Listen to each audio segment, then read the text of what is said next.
What's up? What's up? How are you all doing on this beautiful day? I am doing some sorrel juice. So you notice the salt is all over my sorrel. Let me zoom in.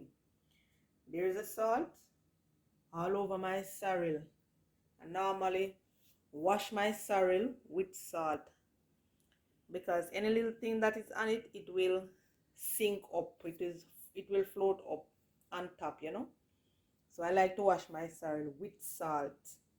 So there you go, you see. That's a whole lot of sorrel I am doing.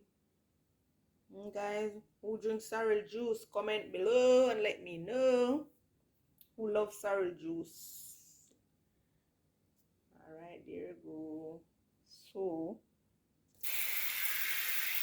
put in my water. Here's my ginger. I'm gonna put that in some water and I'm gonna scrape them. So you don't peel your ginger, guys. You scrape your ginger, right? Alright.